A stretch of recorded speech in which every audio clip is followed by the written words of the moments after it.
ఒక్కసారి కూర్చుని ఆలోచించు. ఏ కోట కట్టిన చక్రవర్తి ఆ కోటలో కాపురం చేశాడు చెప్పు? ఎందుకంటే కోట కట్టడానికి 400 ఏళ్ళు పడుతుంది. ఏ చక్రవర్తి 400 ఏళ్ళు బతకాడు? వాడు కోటల రాజులు కడతారు, వాడు తరాలు గడిచిపోతాయి, వీడు కోట పూర్తి అయ్యేటప్పుడు శత్రురాజు వాడు తరివేసి వాడు చీమలు పెట్టిన పుట్టలో పాముల నిలవైనట్లు. సో కోటలైనా కొంపలైనా ఏవి స్థిరాస్తి కాదు కదా. కాస్త స్నేహం కాస్త సహనం పంచుకోవచ్చు హాయిగా. ఇంతకన్నా సొంతం అంటూ ప్రపంచ పటాన లేదుగా. ఇది ఒక అమ్మాయి క్లబ్లో డ్యాన్స్ చేస్తూ పాడుతారు, పాట పాడకూడదా? క్లబ్లో డ్యాన్స్ చేయడం అనేది ఒకానొక వృత్తి. తన పొట్టపోసుకోవడానికి ఆ అమ్మాయికి వచ్చిన పని అమ్మాయి చేస్తున్నాం, పాడగలదు, పాడుతుంది. ఆ అమ్మాయి మంచి మాట్లాడకూడదా? పుట్టింటోళ్ళు వదిలేశారు, వాళ్ళు వదిలేశారు, నువ్వు జాగ్రత్తిస్తావా అన్న దౌర్భాగ్యంలోనే బతకాలా? సో ప్రతి చోట కోటి చుక్కల చీకటి ఉందని రాత్రి భయపడలేదే, కోటి చుక్కల కాంతితో తన వేకుని వెతుకుతుంది. ఇది కూడా సోకాల్డ్ ఐటమ్గా భావించుకున్నట్టు ఒక స్త్రీకి రాసిన పాటే. చీకటి ఉందని చింతతో నడిరాత్రి నిద్రపోలేదే. రాత్రి నిద్రపోలేదు, రాత్రిలో మనం నిద్రపోయాం. చీకటిగా ఉందని చెప్పి రాత్రి పడి నిద్రపోయిందా? లేదు. అది వేకుని వెతుకుతుంది. ఎలాగా? కోటి చుక్కల కాంతితో. ఇది ఎవరికి రాసా? వాళ్ళకి రాసా. సో అవకాశం దొరికిన ప్రతిసారి ఆ గౌరవించవలసిన బాధ్యతను గుర్తు చేయడం, అదే మనం చేసిన ఉపకారం ఏం కాదు, వాళ్ళకి చేస్తున్నటువంటి ఉపకారం ఏమీ కాదు, అది మనని మనం గౌరవించుకోవడం. అందువల్ల నాకు పరిమితులు ఉన్నాయా అంటే ఉన్నాయి, డెఫినెట్గా. కొంచెం సెక్సీగా రాయండి. సెక్సీగా రాయడం అంటే కిరెక్కించేలా రాయండి. ఎవరిని కిరెక్కించేలా రాయాలి? సో నువ్వు ఆ సినిమా వద్దని పంపించేశారా? అసలు మొదటి నుంచి ఇప్పటి నుంచి కాదు, 86లో డిక్లేర్ చేసింది. అది రాయడమే పాటగాడికి అర్హత అయితే, అర్హత నాకు లేదు. యువకులందరూ కూడా చండాల పనులు చేస్తారనే అంత నమ్మకం ఎందుకు సమాజానికి? ఎంతమంది ఉద్యోగాలు చేయట్లేదు, ఎంతమంది వాళ్ళ వృత్తులు చేసుకోవట్లేదు, ఎంతమంది వాళ్ళ పనులు చేయట్లేదు. మొత్తం ఏ సమాజమైనా నడిచేది యూత్ మీదే నడుస్తుంది కదా. మహా అయితే చదువుకున్న రోజుల్లోనూ వాటిలో అంత అల్లరిచిల్లరగా ఉంటారు. జలపాతం హంస నడకలు నడిస్తే బాగుండదే. జలపాతం నమ్మునే పడాలి. జలపాతం పడుతుందని తిట్టగా దాని కింద టర్బైన్ పెట్టుకో. విద్యుత్ రావాలంటే సెలయేరు ఇవ్వదు, జలపాతం ఇస్తుంది. సో జలపాతం అంటే యూత్. సెలయేరు నీకు టర్బైన్తో విద్యుత్ ఇవ్వదు. సో సంగమా, నీకు కావాలంటే నా నుంచి విద్యుత్తును పుట్టించుకో, నన్ను నెమ్మదిగా ఉండమని మాత్రం అడగకు. నేను జలపాతం లాంటి శక్తి అనేది యూత్కి రా. సో ప్రతి చోట ఒక రకమైనటువంటి వాస్తవ స్థితిని గమనించాలి. కుర్రాళ్ళందరూ పాడైపోయారు. ఎవరు పాడైపోయారు? ఎవరు కుర్రాళ్ళు కాదు. కుర్రాళ్ళు అంటే ఎవరు ప్రత్యేక ఎవరు ఉన్నారా? అలా అన్నవాడు ఎవడైనా ఉన్నాడంటే వాడు ఆల్రెడీ అయిపోయాడు అనమాట, పిశాచంలో మాట్లాడుతున్నాడు అని అర్థం. సో వయస్సు కాదు కుర్రతనాన్ని నిర్ణయించేది, క్రియాశీలక శక్తి. దాన్ని ఇప్పుడు బస్సులు తగలెట్టేది ఎవరు? కుర్రాళ్ళే. తగలట్టింప చేసేది రాజకీయ నాయకులు. కానీ బస్సు నుంచి పిల్లల్ని రక్షించాలంటే ఎవరు రక్షించగలరు? మళ్ళీ వాళ్ళే రక్షించాలి. సో తగలెట్టే వాడి చేత రక్షింపజేయి, వాడి కళ్ళు చూడు, అప్పుడు వాడికే తెలుస్తుంది, ఓ చాలా గొప్ప పని చేశాను నేను. ఈ సంగతి చెప్పేవాళ్ళు ఎవరు? వాళ్ళంత కిర్రెక్కించి నినాదాలు ఇచ్చి వాళ్ళని రెచ్చగొట్టి వాళ్ళ చేత పిచ్చి పనులు చేయించి రాళ్ళు వేయించి బదులు ఇది కట్టాలి, కట్టలేకపోతున్నాయి, కట్టండి నిర్మాణాన్ని వాళ్ళ చేత కట్టిస్తే వాళ్ళకి ఎంత గర్వంగా ఉంటుంది. సో యువతలో ఉన్నటువంటి శక్తిని వినియోగించుకోవడం ఎలాగా, దానికి ఆలోచించండి. యువత కూడా చదువుతూ నేను ఈ పని చేయగలను, ఆ పని ఎందుకు చేయాలి? అగ్గిపూలతో దీపం వెలిగిస్తాను, కొంప అంటేస్తాను నేను. అగ్గిపూల నేను లేకపోతే అంటుకోదు, మంట లేకపోతే వంట కూడా లేదు. సో నేను మంటది, కానీ వంటకి రేటాను, తగలడ్డానికి కాదు అనే కాన్సెప్ట్ వాళ్ళకే అర్థమయ్యేలాగా. సో దీంట్లో ప్రతి చోట ప్రతి చిన్న విషయం చెప్పాను కదా. ఏ కోట కట్టిన రాజు కాపురం చేశాడు కోటలో. ఎందుకు ఆలోచించడానికి దీనికి మేధ అవ్వాలా? దీనికి వ్యవస్థలు కావాలా? యూనివర్సిటీలు కావాలా? జీవితం సరిపోదా? మనం చూడలేదా? అందుకని సినిమా అనే మాధ్యమం సగటు మానవుడి తాలూకు ఒక అవసరం కాబట్టి సగటు అవసరం. ఒక భోజనం ఎలాగా, రోజువారీ భోజనం, పండగ భోజనం కాదు, వివాహ భోజనం కాదు, రోజువారీ భోజనం ఎలాగా, రోజువారీ నిద్ర ఎలాగా, రోజువారీ స్నానం ఎలాగా, రోజువారీ బట్టలు ఎలాగా, రోజువారీ నడక ఎలాగా, రోజువారీ పాట ఎలాగా. ఇది నా తాలూకు అల్టిమేట్ ఆశ. రోజువారీ పాట ఎలాగా, మనం ఏదో వచ్చేస్తుందని అవే మాటలు పెట్టి భజన చేయట్లే పొద్దుటిని సాయంకాలం దాకా.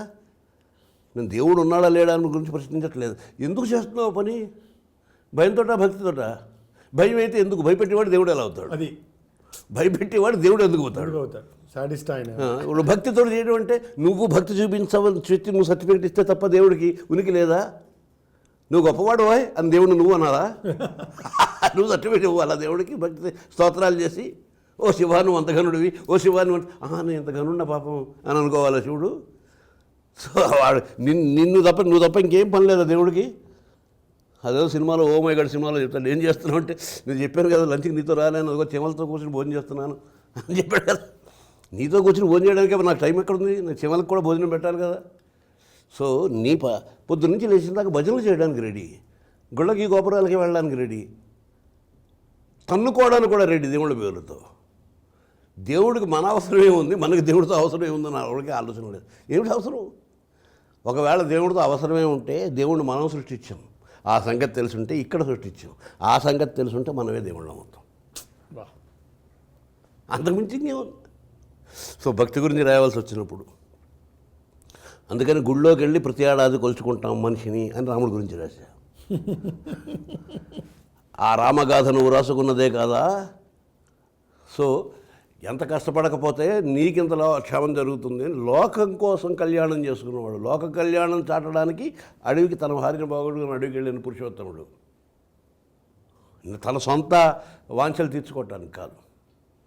సో తను పెళ్లి చేసుకున్నా, తను భోజనం చేసినా, తను రాజ్యం చేసినా, తనేం చేసినా లోకానికి శుభం చేకూరాలని చేసేవాడి పేరు మనిషి.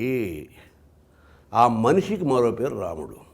ఆ సంగతి మనం తెలుసుకునే విధంగానే ప్రతిపాటని రాయాలి, రాయడంతో పాటు అలా అనుకోవాలి అన్నది నా అభిప్రాయం. ఆ విలువలకే కట్టుబడుతూ 35 సంవత్సరాల నుంచి విలువలు నాన్న స్వభావం అంటారు. విలువలు అనేసరికి అలాగే చదువు ఘనకార్యాలలాగా కనిపిస్తాయి. ఏంటి ఘనకార్యం అంటే ఇక్కడ ఇవాళ రోజుల్లో మీరు అన్నది మాట వాస్తవమే. మామూలుగా ఉండడం, మామూలుగా మనిషిలాగా బిహేవ్ చేయడం ఎక్స్ట్రాడినరీ క్వాలిఫికేషన్. సన్మానం చేస్తున్నారు. ఎవడైనా మంచి మనిషి నిజాయితీగా ఉండాలి. మీరు కరెక్ట్గా మాట్లాడారు, కరెక్ట్గా మాట్లాడాలి. అదే మామూలుగా ఉండడం, మనిషికి ఏవైతే నార్మల్ న్యాచురల్ క్వాలిటీస్ ఉండాలో అవన్నీ ఎక్స్ట్రాడినరీ క్వాలిటీస్ అయిపోయి ఈ రక్కసపరమైన గుణాలన్నింటినీ మనిషి ఆవరించుకుని ఉండడం మూలాన్ని సహజ గుణాలన్నీ కూడా సన్మానార్హం అయిపోయాయి. ఈయన ఎందుకంటే సన్మానం చేస్తాడు, ఈయన తూలకుండా వాక్కుండా ఉంటాడండి తాగిన, అందుకని సన్మానం చేస్తున్నామండి. ఇలాంటి పరిస్థితి వచ్చేసింది. సో విలువలు అనే మాట మనం వాడకూడదు. విలువలు, సామాజిక స్పృహ ఇలాంటి విచిత్రమైన మాటలు వెనకాల వెళ్ళక్కర్లేదు. కనీసపు గౌరవం, నిన్ను నువ్వు గౌరవించుకోవడం, అది ఇప్పుడు నువ్వు చెప్పిన మాట నాకు చాలా అవసరమైన విషయం, నేను అవసరమైన విషయం చెప్తున్నాను. ఈ పాటలు మీరు వెళ్ళాలి, మీ దాకా వెళ్ళాలని కోరుకున్నది, నా స్వాగతం మీ దాకా వెళ్ళాలని కోరుకున్నది, మనల్ని మనం గౌరవించుకోవటం కోసం, సీతారామ శాస్త్రిని మెచ్చుకోవడం కోసం కాదు. సీతారామ శాస్త్రి ఆవిడ నీ ప్రతిరూపం. సముద్రంలో ప్రతి అలకి ఇంకో అలకి తేడా ఏమైనా ఉందా? అది కూడా రాశాను.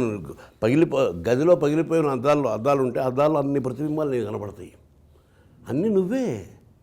ఒకటి అందంగా ఉంటుంది, ఒకటి వంకరగా ఉంటుంది, ఒకటి ఎలాంగేటెడ్గా ఒకటి ఉంటుంది, ఒకటి కుదించేసినట్టు ఉంటుంది. అన్ని రూపాలు నువ్వే.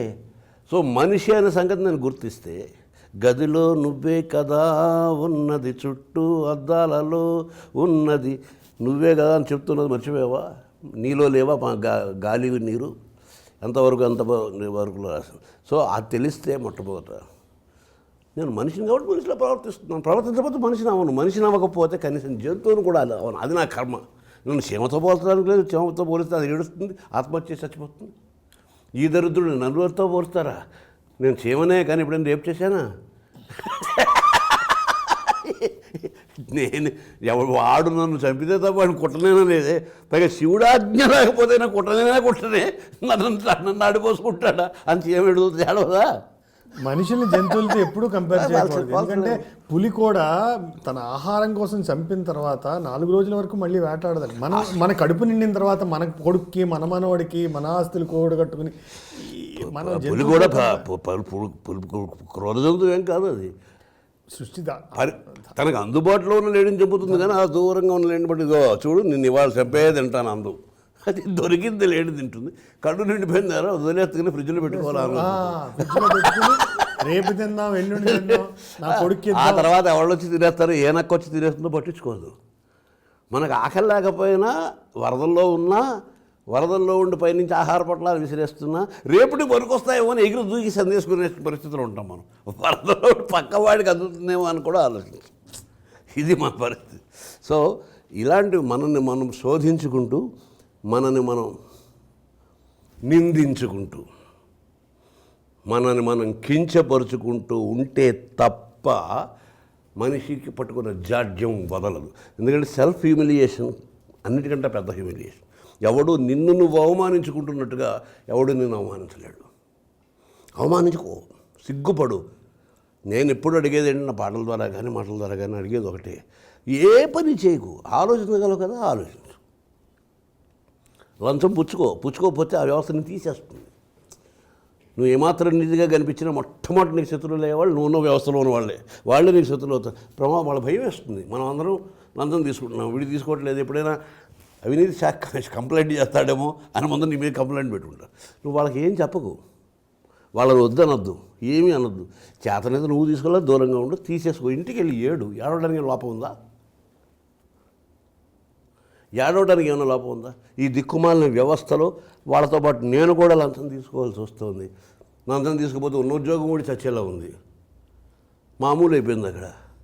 దరిద్ర కొట్టు బతుకు, ఇంత బతుకు పరుగులా అని కొట్టుకుని ఏడవలేవా? ఇలా 10 సార్లు ఏడిస్తే ఒక్కసారి నా జీవితానికి అవకాశం ఇస్తుంది. గట్స్ తోటి నిలబడి ఇవాళ నా ఉద్యోగం పోయినా సరే తీసుకోను అనగలిగిన స్థితి ఒకసారి వస్తుంది. అది నిన్ను నువ్వు నిందించుకుంటేనే వస్తుంది. ఎవడో చెబుతుంటే ఇంకా నీలో చెడ్డగుణం పెరిగిపోతూ ఉంటుంది. నువ్వు నాకు చెప్పేదండి కానీ నీకే తెలిస్తే ట్రాఫిక్లో తోసుకుంటూనే ఎక్కువ, నీతులు చెప్పకు. సిటీ బస్సు తోసుకుంటూనే ఎక్కువ, నువ్వు కూడా తోసుకుంటూనే ఎక్కువ. లేకపోతే ఆఫీస్కి వెళ్ళలేవు. ఎప్పుడు నువ్వు చెప్తే ఎవడో తిని రెడీగా, కానీ ఎక్కిన ప్రతిసారి ఏడు. ఇదేం దౌర్భాగ్యం. ఇంత దరిద్రంగా సాటి మనిషిని మోకాళ్ళ చేతితో తోసేసి నేనే ముందర ఉండాలని ఇంత నీచమైన బతుకాన. అది వెళ్ళకపోతే ఆఫీసర్ తిడతాడు, ఇంట్లో పెళ్ళాన్ని తిడుతుంది, ఆకలి తిడుతుంది. ఇలా తిట్టుకుంటూ ఉంటే ఒకానొక రోజు ఎప్పుడో అప్పుడు జీవితానికి అవకాశం ఇస్తుంది. ఏ గర్భవతి ఎక్కడానికి ప్రయత్నం చేస్తూ ఉంటుంది, ఎక్కలేకపోతుంది. ఆ రోజు నువ్వు అనుకుంటా ఆఫీస్కి వెళ్ళను, బాగా తిరిగితే పడతా, ఇంక్రిమెంట్ తీసేని. ఇవాళ మాత్రం వీళ్ళందరినీ పక్కబెట్టి ఆవిడ ముందర ఎక్కడిస్తా అనే శక్తి మేలుకుంటుంది నీలో. అది ఎప్పుడు నువ్వు చేస్తున్న పని నువ్వు గమనిస్తున్నావు సేపు. ఇవన్నీ కూడా స్వాగతాలు, ఇవన్నీ కూడా స్వీయ శోధనలు. ఇది మన సిరివెన్నెల గారి అంతరంగం. ఈ సిరివెన్నెల అంతరంగ ఆవిష్కరణ కార్యక్రమంలో ఇది తొలిమెట్టు మాత్రమే. ఇంకా మనం ఎక్కాల్సిన మెట్లు, చూడాల్సిన లోతులు చాలానే ఉన్నాయి. వచ్చే సంచికలో మళ్ళీ కలుసుకుందాం. నమస్కారం.